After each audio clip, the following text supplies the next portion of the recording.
Hey, it's Calvin, and I'm going to tell you guys about my playstyle this week. Last week you heard from Jeffrey about the calculated playstyle, which, just to recap, is the way of playing where you look at what your opponent has, look at what they've used, determine what it's possible that they could have, and then make the best play based on that knowledge. My playstyle is a little more aggressive and intuitive. I make most of my plays based on reads, and this allows me to put myself in an even better position than the calculated playstyle when my reads are correct. So this playstyle may not be for you if you're unable to look at your opponent, what they've done, what they're doing, and determine what they're trying to accomplish and what back rows they have. One example of something that I might do in a game is if my opponent opens up a game with 3 back row and like a monster, I'm going to assume that they're playing a relatively defensive deck with either Starlight Road, Dark Bribe, or Solemn Judgment to stop my Heavy Storm. So I'm not going to burn my Heavy Storm immediately.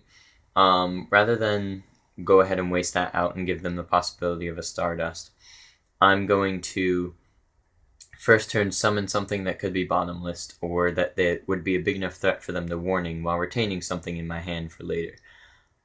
Then that'll narrow it down to 1 or 2 back row based on whatever they do, or if they just let it ride, then I know that they have a Veiler. Things like that. You just, as you're going through the game, you do things to kind of test the waters and find out what your opponent has. Then later in the game, if you're paying close enough attention and you're maintaining all of the information that you've gathered throughout the game, you can basically predict everything your opponent has. You pay attention to what they draw and when they draw it. When they put it down, you can tell if they're bluffing. If they drew a card 2 turns ago and they just now put it down when you see that their life points are low, chances are it's a bluff. But it's really nice to be able to do that because oftentimes cards like Starlight Road or Forbidden Lance, those can sometimes become dead.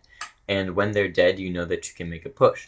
So if you can read when those cards are in your back row as opposed to more threatening cards like Torrential Tribute, Bottomless Trap Hole, you can go in, make bigger plays, and gain advantage on your opponent because of it. Put them in a bad situation where maybe you drop them below 800 life points so that they have to stop anything that'll get 2 level 4s on the board because of the Gaga Cowboy. Just different things like that. So my playstyle is more aggressive. It's more based on reads and intuition than necessarily calculated things, though calculation does come into play. When you're playing Yu-Gi-Oh!, no matter what your playstyle is, you're going to have to do a little bit of calculation, a little bit of straight thinking.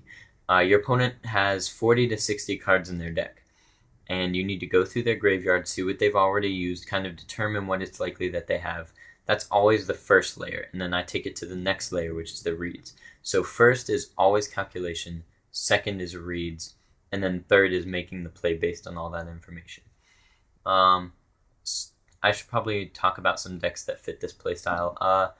The typical deck that fits the playstyle that uses a lot of reading and intuition is one with a lot of options because you're trusting that you're going to make the right decision every time. So you want to have more decisions that you can make. For example, decks that make a lot of Synchro or XYZ plays, wind-ups, zombies are my personal favorite. Other decks that do that, plants back in the day. Just things that do a lot of different things and can give you a lot of different outcomes. That's what kind of deck you're going to want to play with this playstyle because you're able to adapt to any situation, and that's what you're going to want to do. You're going to want to make the read, make a play based on that read, and then follow through with the game and hopefully pull out the win. I hope this helps you guys. I hope this furthers your understanding. Be sure to check out our blog, check out our trade thread on Pojo or Trade Binder videos. Hit us up if you need anything.